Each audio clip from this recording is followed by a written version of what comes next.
জড়োয়ার ঝুমকো থেকে একটা মতি খসে পড়েছে, খসে পড়েছে।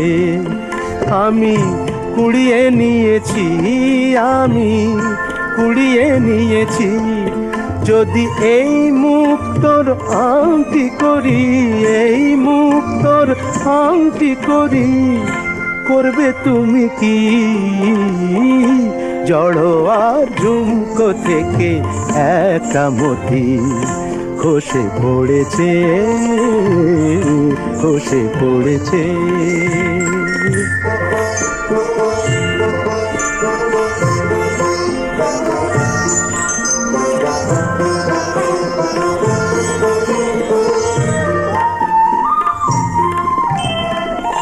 সকলেই দেখবে আমার অনা